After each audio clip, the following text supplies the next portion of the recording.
Welcome to VRM media. ఇది నిజంగా జరిగిన సంఘటన. ఖమ్మం నగరంలో గత 8 నెలల క్రితం ఒక గుర్తు తెలియని మతిస్థిమితం లేని మహిళ వీధుల వెంట తిరుగుతుండగా అది గమనించిన తాత సుజాత టీచర్ ఈ మతిస్థిమితం లేని మహిళని అన్నం ఫౌండేషన్లో చేర్చగా అన్నం ఫౌండేషన్ ఈ మహిళకు సపర్యలు చేసి వైద్య చికిత్సలు చేయించగా ఆ మహిళ కోలుకొని, నా పేరు సయ్యద్ నస్రీన్, మాది మహారాష్ట్ర, సోలాపూర్కు చెందిన సయ్యద్ జావేద్, నా భర్త, నాకు 3 కొడుకులు 1 కూతురు ఉన్నదని తెలియపరిచింది. ఇంటర్నెట్ ద్వారా సోలాపూర్లో పోలీసుల నెంబర్ కనుకొని కుటుంబ సభ్యులకు సమాచారం ఇవ్వగా కుటుంబ సభ్యుల వద్దకు పోలీసు వారు వెళ్ళి ఈమె ఫోటోని కుటుంబ వివరాలు చెప్పగా మా మనిషి అని కుటుంబ సభ్యులు పోలీసుల వారికి సమాచారం ఇచ్చారు. ఈమె గత 3 సంవత్సరాల పైన మతిస్థిమితం కోల్పోయి ఇంట్లో నుండి ఎటో వెళ్ళిపోయిందని, వివిధ ప్రాంతాల్లో ఎంత వెతికినా ఆచూకీ లభ్యం కాలేదని కుటుంబ సభ్యులు తెలియపరిచారు.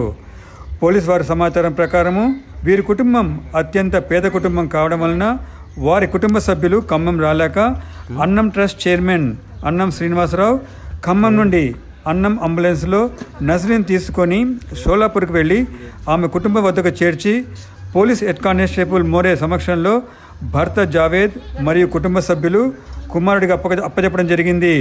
ఈ సందర్భంగా కుటుంబ సభ్యులు పోలీసు వారు మాట్లాడుతూ భర్తకు భార్యని, పిల్లలకు తల్లిని అప్పగించినందుకు అన్నం సేవా ట్రస్ట్కి కృతజ్ఞతలు తెలియపరిచారు.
మరొక న్యూస్తో మళ్ళీ కలుద్దాం. చూస్తూనే ఉండండి విఆర్ఎం మీడియా ఛానల్.